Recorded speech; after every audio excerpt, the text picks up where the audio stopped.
don't belong here. Now, don't you get me wrong, I like it here.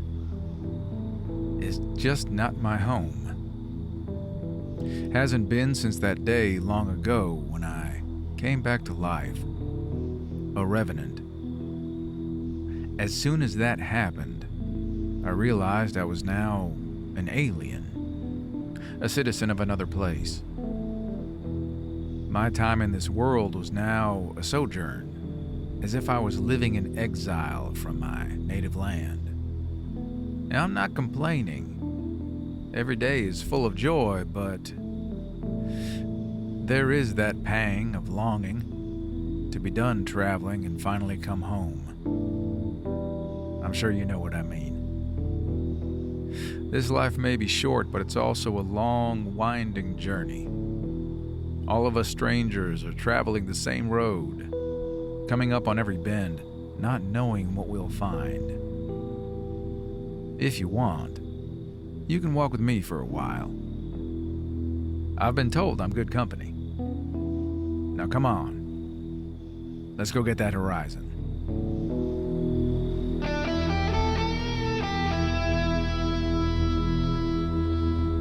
You can call me Ransom. And this is the RRA.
Welcome, everybody, old and new listeners, to Season 3 of Ramblings of a Revenant Alien.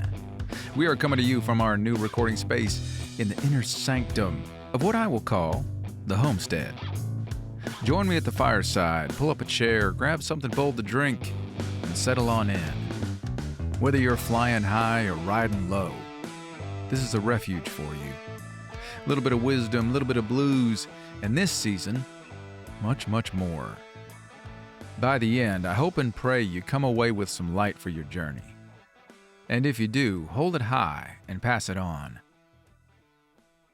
And as I said, we are here in our new recording space. We got a new mic, we got new hardware, we got new sound damping materials, and we have a new location. As I said, we are here in the homestead, here at my place. And as you'll notice across this episode and across this season, I don't exactly have a pristine sound environment. You might hear the traffic outside. You might hear my wife on the phone because she works at home. You might hear the neighbors. You might hear the landscaping guys, when they come by with their weed whackers and tree trimmers. And, it's probably going to happen. But I had to move into a place where I had a little bit more, I needed more time.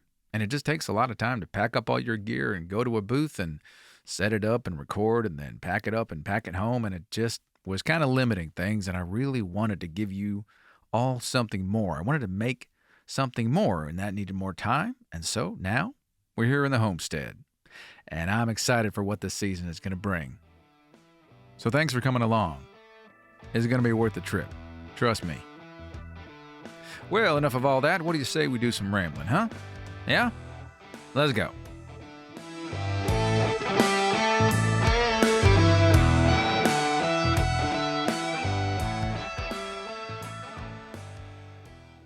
Everyone needs an anchor. Life is, after all, a treacherous voyage across rough seas, in search of a harbor, a place of rest shielded from the wind, an oasis of warmth and light. That oasis takes many forms within many modes, but one particular expression seems to dominate the mind of today. This question: who am I? From one vantage point, it's a bit of an odd query. Who are you? You're the one asking. You're the one looking out into the night. You're the one breathing and yearning and eating and grasping. But that's not terribly useful, as anyone knows who's explored this puzzle of identity. The question, who am I, is not simple. It contains a spectrum of near infinite questions and answers. Like light contains all colors, even those we can't see. So I give weight to this question. And in 2021, I decided to explore it more deeply for myself. I hoped to find my own frame, to find words that could capture my experience of this world, that could offer my perspective on life back to humanity, in the hopes it might bring good. Well, you can guess where I landed. Who am I? I am a Revenant Alien. If you're confused, it's okay. Let me explain.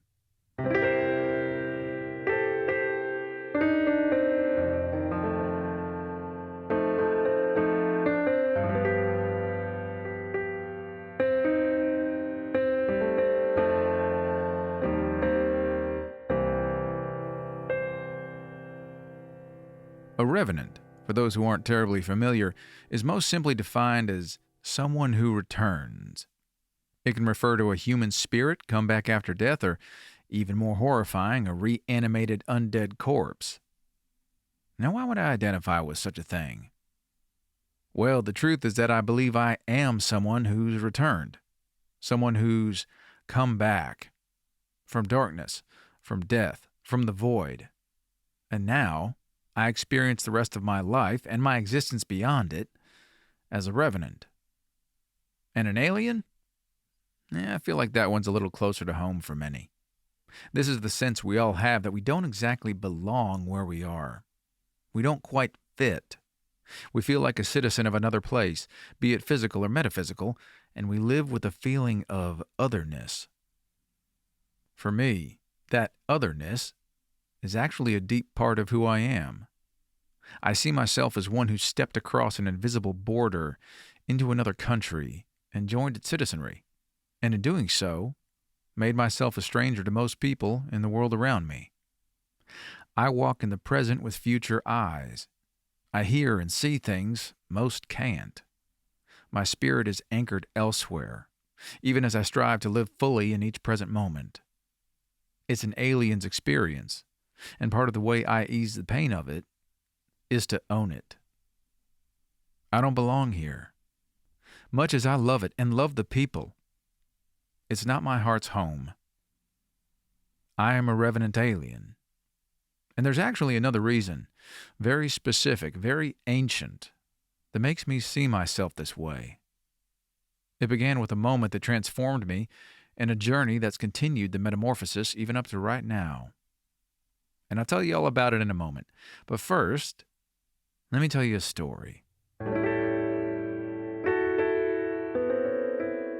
Zachary was a swindler. He was a cheat, and he hung out with cheats. About 10 years back, he'd wormed his way into the position of commerce secretary of his little town, and in the ensuing decade, he had skimmed and extorted and shook down one constituent after another. Now, naturally, he kept the authorities well compensated for looking the other way, and thus built himself a tidy little empire. The only drawbacks were being hated by his fellow townsfolk, and having to be on his guard constantly, watching for rivals and angling for the advantage. That was a talent of his, though, so it wasn't that hard. He enjoyed the gamesmanship of it, he would tell his friends. It kept things interesting. What he wouldn't tell his friends, though, those fellow ne'er-do-wells, was about the growing sense of guilt that was gnawing on his soul. The more money he ripped from the hands of the helpless, the more their eyes, their fury and sorrow, their hate, dug into him. Truth was, he'd begun to hate himself. Of course, this drove him harder. He needed to exert more power, buy more luxuries, amass more wealth. That would silence the beast, he reasoned. How could a man, with all the good life had to offer, be anything but happy? Except that's what he was. Anything but happy. And it was in this unhappiness that a local news story caught his eye. There was a big tent revival coming into town that weekend. Some up-and-coming preacher man who was setting the countryside abuzz with his powerful words and powerful life. People even said they came out of his meetings healed, though Zachary, of course, knew that to be hogwash. No doubt the rest of the man's message was equally BS. Still, the picture of the man in the paper, the way he was described, his words that they'd quoted, Zachary couldn't bring himself to throw the paper out. He kept it open on his desk all that Thursday and Friday, even as he was squeezing more money out of the populace. He kept reading and rereading the words about change and turning around and becoming new. New. Zachary liked the sound of that. He imagined being free of this growing inner monster that continuously shouted at him how worthless and wicked he was. Could this preacher man offer a way out of that? Zachary thought it over for a long moment. Then came to his senses.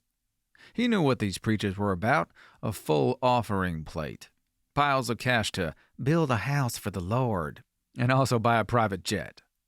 Zachary smirked to himself as he imagined the call to give that would no doubt be aimed squarely at him, one of the wealthiest men in the town. Probably a waste of time to even go. Still. And that was how Zachary found himself perched on a low branch that Saturday, watching the preacher approaching the tent. Throngs of glad-handers and poor and frankly illiterate townsfolk swarmed him as a small cadre of bodyguards kept a path open for the man to move through. Zachary watched him, and tried to read him, vacillating between cynicism and hope.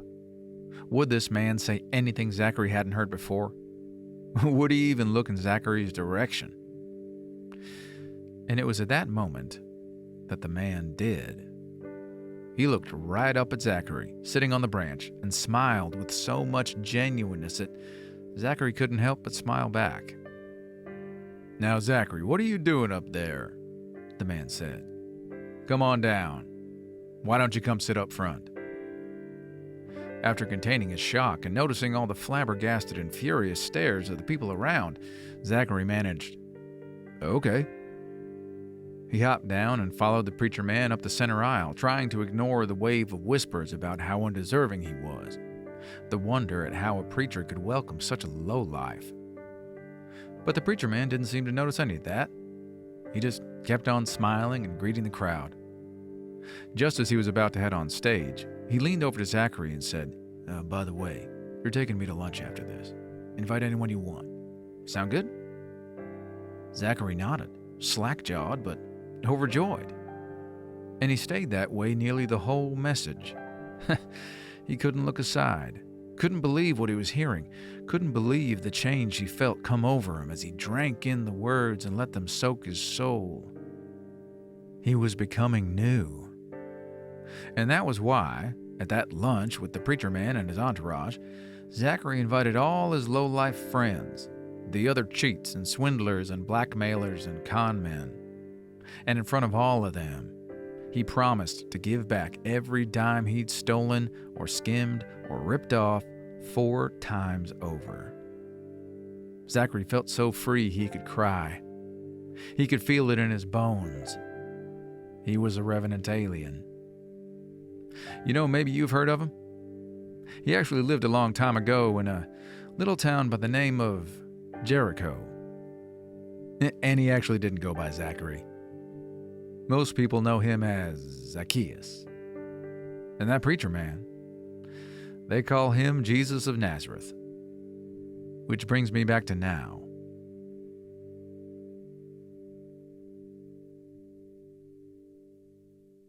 I'm a lot like Zachary. Sure, maybe I haven't cheated people and bribed officials and stolen money, but I've hated people in my heart. I've objectified women. I've recoiled from the stranger. I've despised my kids and my wife and my fellow humans in fits of soaring pride. I know what that monster inside feels like. I've seen it in the mirror. I've felt its teeth like cold steel bars locking me inside the prison of its mouth. Like Zachary, I was desperate for a way out, and it was the words of Jesus and the reality of the change he can make in a person that broke open my prison doors. When I walked out into that freedom, I came back to life and changed forever. And the crazy thing is, it hasn't happened only once. My first emergent was when I was very young, but in the year before envisioning my podcast, when lockdown swept the world, I became trapped in a new prison of bitterness, cynicism, and rage. Jesus freed me from that one too. And it took some doing, as I locked the door and wound the chains around myself personally, and thus had to work a little harder to undo them, but he was always there, giving me strength, never not loving me, always rooting for my freedom. And he's rooting for yours too. And so am I. That's what my life is about. My words, my music, my podcast, my stories. I have no better tale to tell, no better song to sing. And my daily fire is to sing it well with as much intricate pathos and artistry and empathy as the original composer, God himself. I hope you like the tune. I hope it makes you new. I pray it brings you to life.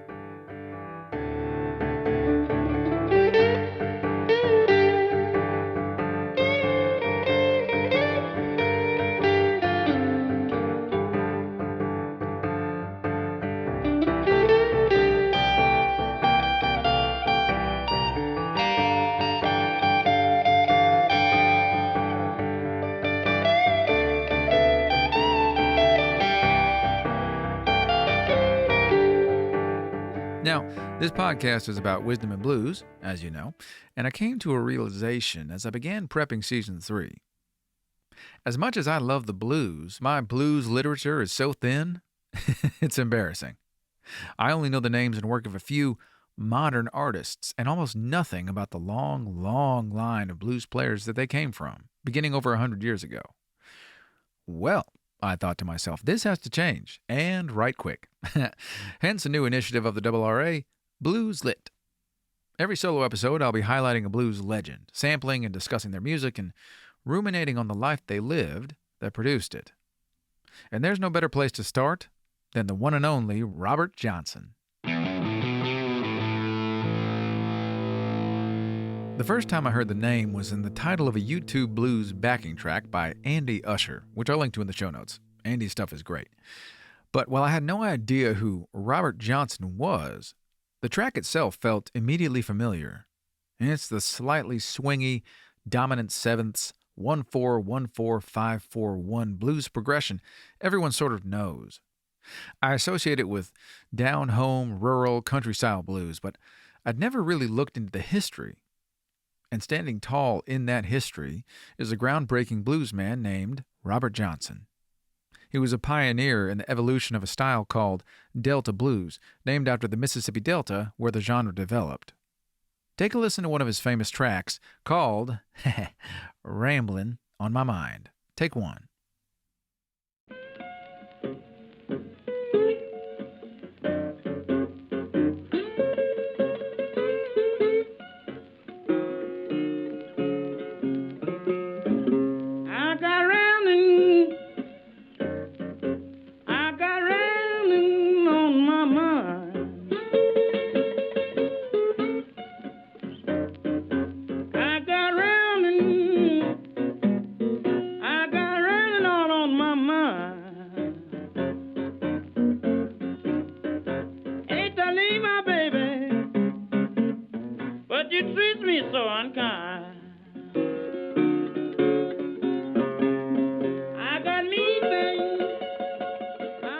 You hear it? That marching, bouncing, almost staccato guitar, fingers playing the bass, the melody, the rhythm, all at the same time. The wailing cry of a soul in pain, trying to find solace in song. That's what Robert Johnson brought to the blues in a way that captured the imagination not only of the people that first heard him play, but later musicians like Eric Clapton, who were captivated by Johnson's art. So who was he? What drove him to pick up a guitar and craft music that we'd still be listening to, almost 100 years later?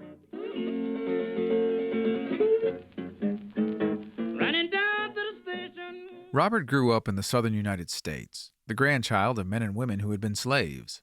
From all accounts, his boyhood was a rocky one, with his father, though not his biological father, fleeing a lynch mob, his mother moving young Robert from place to place, and him only finding out about his true parentage later in his youth, which is when he took on the surname Johnson.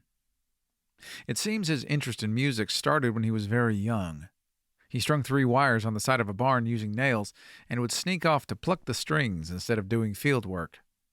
While his musical ability kept on growing, it doesn't seem that it was a life he expected to live.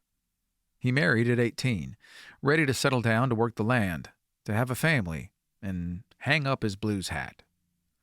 Alas, it wasn't to be. His wife and baby died in childbirth. Robert's grief was crushing. Some say that was the moment that forged the man we all know today. Others tell a legend where he made a pact with the devil to become a blues man, while other accounts talk of Robert vanishing for a season where he studied under a teacher, then returned as a master. Part of his allure, I think, is the mystery surrounding his journey. In any case, even during his lifetime, his music was well known in blues circles. He and other blues musicians would travel together, rent out halls, and perform while people would dance and drink and have a good time. Robert made his living on the road, and it seems like that was the way he wanted it. The music he was playing kept growing in popularity, and eventually, music producers took notice and brought Robert in to make the recordings that influenced so many and that we still have today. Check out the show notes if you want to hear some more. I got most of my information from a documentary that I'll also link to in the show notes. And Robert Johnson is a fascinating figure to me. The documentary paints such a vivid, relatable picture of someone who grew up with sorrow, who experienced tragedy, and wove it all into powerful music that speaks across the ages. And he was by no means always the kind of person I'd want to emulate. He stayed with different women in all the towns he visited, for instance. But knowing what he lost and what he fought to build after it, I feel like I understand him. Even more interesting to me is how much I love his music and the strains that came down from it over the years, even as I have experienced nowhere near the pain he did. I can hear the things he was trying to say, and I'm grateful for them. That's the power of the blues, if you ask me. It's a form we can all understand, because we've all had sorrow. And if we let it, that sorrow can unite us. So may it be.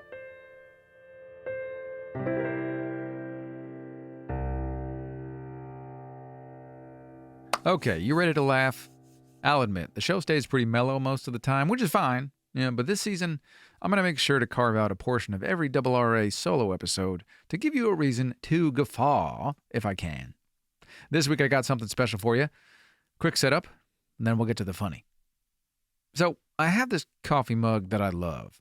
It's a chunky mug, 12-ounce size, with a rustic blue gloss on it, a fat round base, and 2 white stripes running around the rim, matching the thick white handle and white interior. I bought it because it was on clearance, A, but B, more importantly, it looked like the kind of mug you'd find in a country cabin in the woods. You know the kind of cabin I mean, where it smells like old wood and fresh pine, where you wake up to the sun peeking in the window between the trees, where you drink your coffee surrounded by the quiet song of the forest.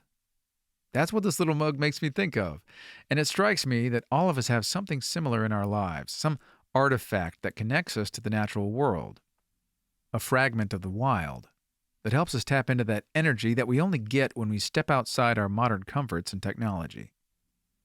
Well, in that spirit, I want to read you a few excerpts from the first chapter of one of my favorite books, A Walk in the Woods, Rediscovering America on the Appalachian Trail by Bill Bryson. It was published back in 1998, but as you'll see, it still holds up, and I highly encourage you to put it on your reading list or your listening list if you're more into audiobooks. Well worth your time. So, here we go. Excerpts from A Walk in the Woods.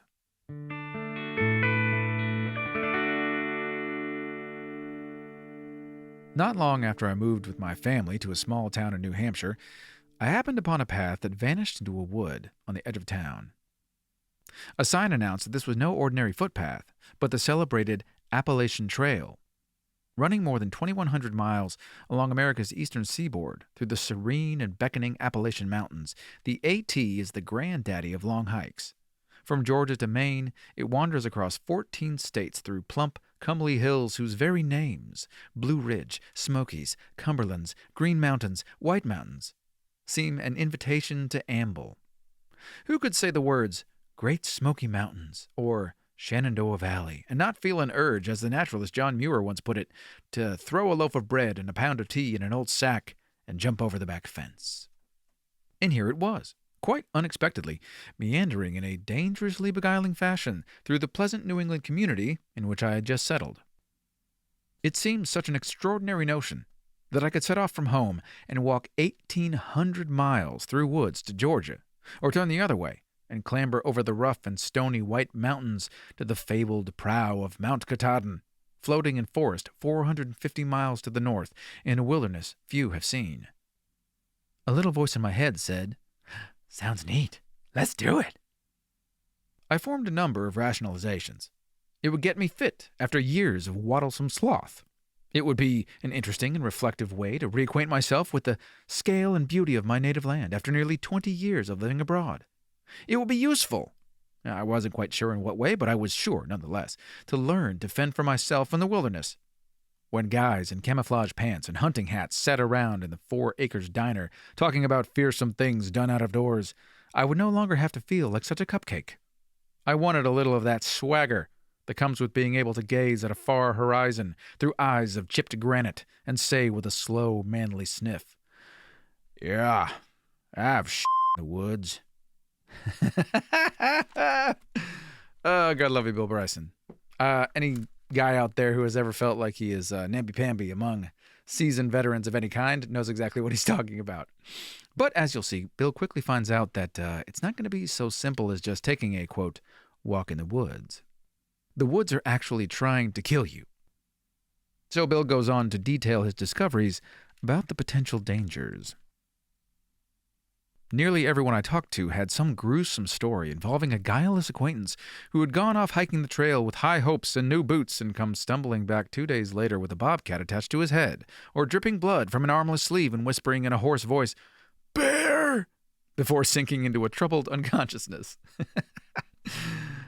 The woods were full of peril. Rattlesnakes and water moccasins and nests of copperheads. Bobcats, bears, coyotes, wolves, and wild boar. Loony hillbillies destabilized by gross quantities of impure corn liquor and generations of profoundly unbiblical sex. Rabies-crazed skunks, raccoons and squirrels, merciless fire ants and ravening blackfly, poison ivy, poison sumac, poison oak, and poison salamanders. Even a scattering of moose, lethally deranged by a parasitic worm that burrows a nest in their brains and befuddles them into chasing hapless hikers through remote, sunny meadows and into glacial lakes. Literally unimaginable things could happen to you out there. I heard of a man who had stepped from his tent for a midnight pee and was swooped upon by a short-sighted hoot owl. The last he saw of his scalp, it was dangling from talons prettily silhouetted against a harvest moon, and of a young woman who was woken by a tickle across her belly and peered into her sleeping bag to find a copperhead bunking down in the warmth between her legs. I heard 4 separate stories, always related with a chuckle, of campers and bears sharing tents for a few confused and lively moments. Stories of people abruptly vaporized, "'Tweren't nothing left of 'em but a scorch mark," by body-sized bolts of lightning when caught in sudden storms on high ridge lines. Of tents crushed beneath falling trees, or eased off precipices on ball bearings of beaded rain and sent paragliding onto distant valley floors, or swept away by the watery wall of a flash flood. Of hikers beyond counting, whose last experience was of trembling earth and the befuddled thought, "Now what the..." Seriously, the Appalachian Trail is no joke. And I mean, if you read the rest of the book, you'll see what he means. But I just love this discovery portion of his journey. You get that initial fun idea, and then you're like, oh yeah, it'll be fun. Well, do a little research. You may want to prepare. Or maybe even reevaluate whether you want to do it. Because Bill goes on, there are even more dangers to watch out for here on the trail. Then there were all the diseases one is vulnerable to in the woods. I'm going to do my best with these ones. Giardiasis, Eastern equine encephalitis, Rocky Mountain spotted fever, Lyme disease, ehrlichiosis, schistosomiasis, brucellosis, and shigellosis, to offer but a sampling. Eastern equine encephalitis, caused by the prick of a mosquito, attacks the brain and central nervous system. If you're lucky, you can hope to spend the rest of your life propped in a chair with a bib around your neck, but generally, it will kill you. There is no known cure. No less arresting is Lyme disease, which comes from the bite of a tiny deer tick. If undetected, it can lie dormant in the human body for years before erupting in a positive fiesta of maladies. This is a disease for the person who wants to experience it all. The symptoms include, but are not limited to, headaches, fatigue, fever, chills, shortness of breath, dizziness, shooting pains in the extremities, cardiac irregularities, facial paralysis, muscle spasms, severe mental impairment, loss of control of body functions, and, hardly surprising really, chronic depression. Then there was the little-known family of organisms called hantaviruses, which swarm in the microhaze above the feces of mice and rats, and are hoovered into the human respiratory system by anyone unlucky enough to stick a breathing orifice near them, by lying down, say, on a sleeping platform over which infested mice have recently scampered. In 1993, a single outbreak of hantavirus killed 32 people in the southwestern United States, and the following year, the disease claimed its first victim on the AT, when a hiker contracted it after sleeping in a, quote, rodent-infested shelter. All AT shelters are rodent-infested. Among viruses, only rabies, Ebola, and HIV are more certainly lethal. Again, there is no treatment. So sunny, right? He goes on. Finally, this being America, there is the constant possibility of murder. At least 9 hikers, the actual number depends on which source you consult and how you define a hiker, have been murdered along the trail since 1974. 2 young women would die while I was out there, which, as you can see, means that he actually went on the trail, even despite all these dangers, which I think displays the power of the idea of getting out into nature. Like I was saying, these fragments of the wild that we need to energize us. That's one of the things I love so much about this book and why I think you should really read it. Anyway, so despite all the dangers, he decides to go, and that means he needs to go get some gear, which is also amusing and relatable, as we all know what it's like to decide to go camping and realize, oh wow, I need a lot of stuff. Here's how Bryson describes it. My first inkling of just how daunting an undertaking it was to be came when I went to our local outfitters, the Dartmouth Co-op, to purchase equipment. My son had just gotten an after-school job there, so I was under strict instructions of good behavior. Specifically, I was not to say or do anything stupid, try on anything that would require me to expose my stomach, be conspicuously inattentive when a sales assistant was explaining the correct maintenance or aftercare of a product, and above all, don anything inappropriate, like a woman's ski hat, in an attempt to amuse. I was told to ask for Dave Mengel, because he had walked large parts of the trail himself and was something of an encyclopedia of outdoor knowledge. A kindly and deferential sort of fellow, Mengel could talk for perhaps 4 days solid, with interest, about any aspect of hiking equipment. I have never been so simultaneously impressed and bewildered. We spent a whole afternoon going through his stock. He would say things like, now this has a 70 denier high-density abrasion-resistant fly with a ripstop weave. On the other hand, and I'll be frank with you here, and he would lean to me and reduce his voice to a low, candid tone, as if disclosing that it had once been arrested in a public toilet with a sailor. The seams are lap-filled rather than bias-taped, and the vestibule is a little cramped. I think because I had mentioned that I had done a bit of hiking in England, he assumed some measure of competence on my part. I didn't wish to alarm or disappoint him, so when he asked me questions like, "What's your view on carbon fiber stays?" I would shake my head with a rueful chuckle in recognition of the famous variability of views on this perennially thorny issue and say, "You know, Dave, I've never been able to make up my mind on that one. What do you think?" Right? That's an odd thing about human beings. It's not just men, although I think men are guilty of it more than women, is not wanting to look stupid, not being willing to ask questions, not wanting to look like we need to learn something. But this whole book is about Mr. Bryson learning something. And I think the things that he learns are things that we all could do to learn. I've learned a lot of things being an assistant scoutmaster from my son's Boy Scout troop, as many of you may know. And I got to tell you, this camping adventure is great. But if you want a little bit of a taste before you give it a shot, this book's a good place to go. Anyway, so Mr. Bryson, he amasses a quite expensive pile of gear. He takes it home and does something that's actually very smart. He opens it up in his basement, make sure everything is there. Because, I mean, you never want to find out that your tent is missing a piece when you're trying to set it up in the rain in the middle of the wilderness. But I love the way he wraps up the chapter. It's a great kind of diving board for the rest of the book.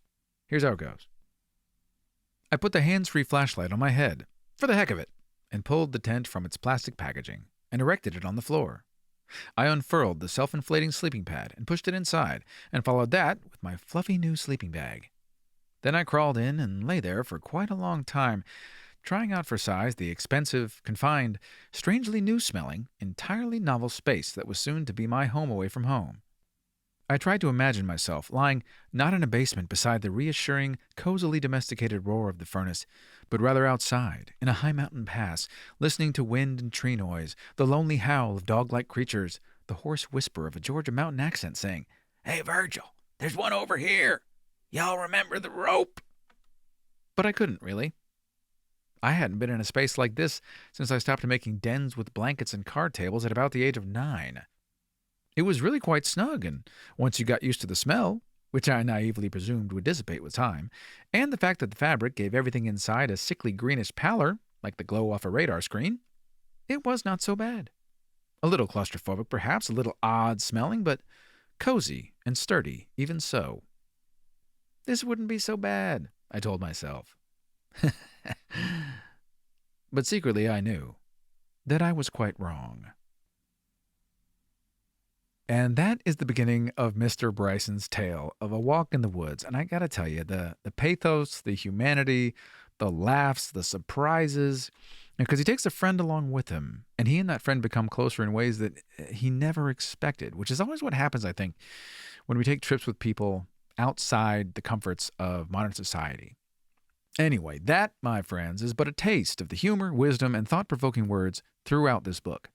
Hope you got a laugh, and maybe, just maybe, a hankering to grab some gear and get out there yourself.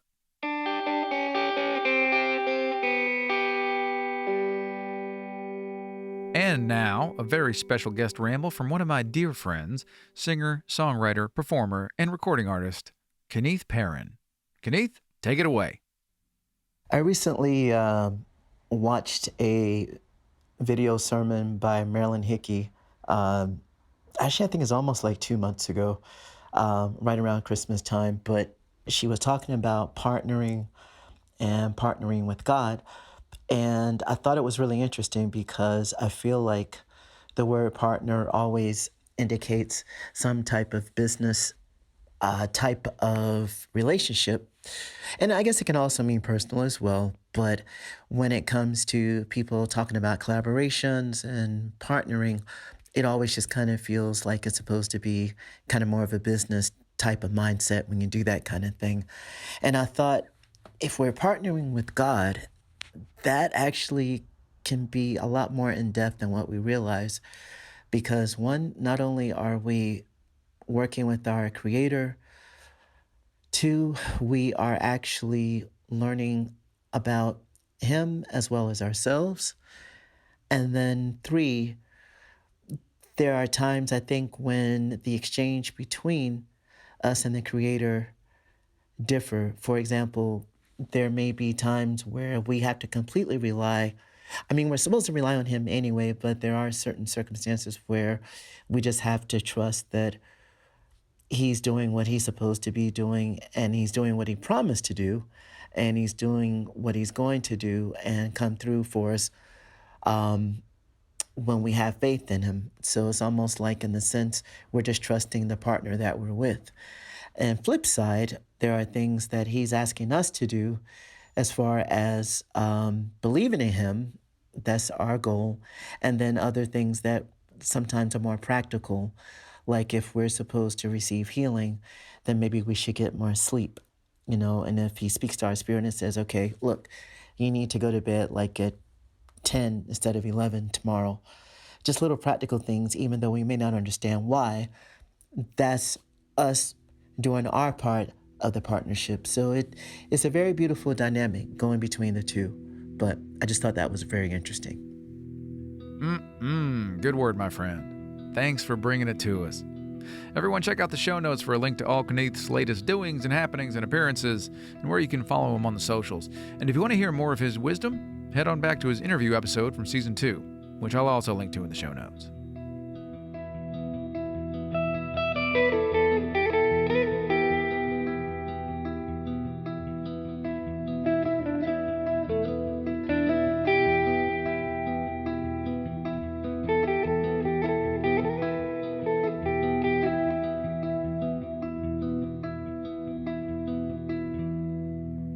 So, here we stand, at the precipice of the future, yours and mine.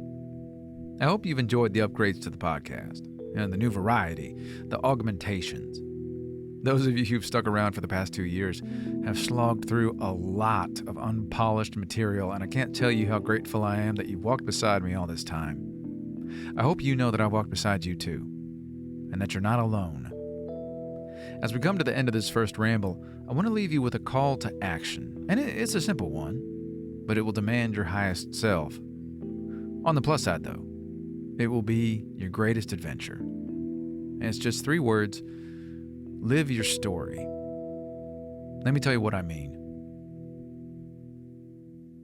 Why do I say story? Isn't real life just a series of events?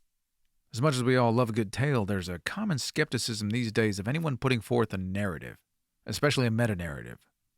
The postmodern strain of philosophy has been shouting for 50 years or so that narratives are dangerous, that they're simply tools to exert power, singular points of view that all have equal validity, and that none, except for the postmodern narrative itself, of course, should be put on a pedestal. I understand where this train of thought comes from, and I wouldn't say it's completely useless, but I think it's ultimately self-contradictory and a dead end. In reality, we all need a story to tell ourselves, to give our lives and our days and our work meaning, because humans can't survive without meaning. Even if we don't know it, there is a story we're telling ourselves about our lives, about the world, about ultimate reality, and if we haven't thought that story through, then it's like we're in a boat with no steering wheel going God knows where. My point is, the story of your life should not be accidental, perfunctory, or a default. You must not give up the human right to choose what your life means, because that's a towering gift from God. And along those lines, He made you with intention. That's why it needs to be your story, because you trying to live someone else's story, or the story that is not you, is tragic, and not just because it leaves you unfulfilled, frustrated, maybe even numb, cynical, and despairing. It's tragic because God created you with a set of gifts and strengths and beauties inside that were always meant to come out and spread good in the world. So if you don't live them out, all that potential, all that glory remains muted, diffused, even lost. And the whole world is less for it. That's why I really want to encourage you to let God show you how He made you and dig into that. Know it. In one sense, learning to know how He made you can help you come to know Him. That's why I say, live your story. Jesus came to give us life to the full. He gave us a roadmap by the life He lived and the things He said. He gives us the power, and He makes us the people, as we follow Him, who can actually sustain this incredible privilege of defining the edges of our existence authentically, truly, beautifully, with the deepest kind of goodness. I'm not saying you have to be something epic or famous or travel beyond the small town where you live. I'm just saying that there's a person you were created to become, and you have to become it on purpose. You have to choose to live. That's it. My call to action. Live your story. Find it, frame it, follow it. Me? I'm a Revenant Alien. If you want, you could be too. All it takes is to follow your Creator. I'm utterly convinced that He's a good and kind collaborator who will show you amazing things if you'll join Him in the dream He has for you. If you need more detail on that, head to revenantalien.com/searchers. It's a simple start, but a glorious journey. That's all I got for today. Stick around after the credits to hear a quick little preview of our next episode, an interview with a fatherhood coach named Steve Anderson. You won't want to miss it. Don't be a stranger. Godspeed. And I'll see you out there.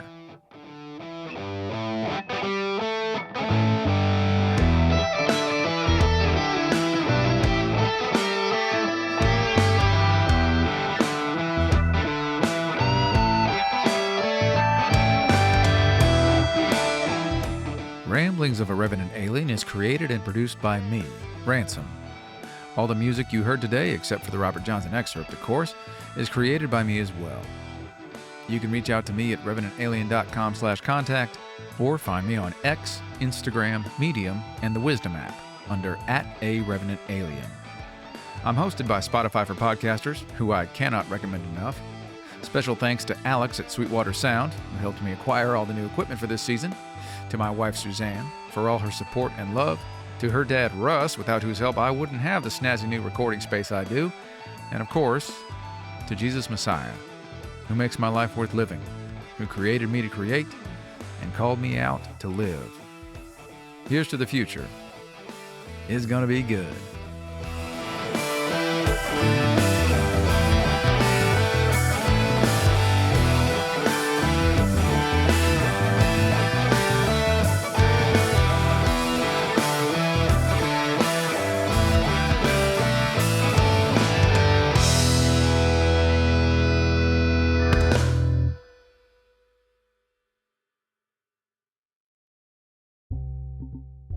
I could keep working with teens, right? I could keep working with men, or what if I go right to the source and work with men who have sons and daughters so they don't have to move in and end up needing work when they're 30, right?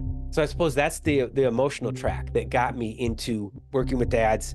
And I've done different trainings, and so I'm working on a book, Neuroscience for Dads, right? Because so we can get that I think understanding our brains, right, can give us some insight into, both what we need to be letting our kids know and also what can help us be the dads that we want to be.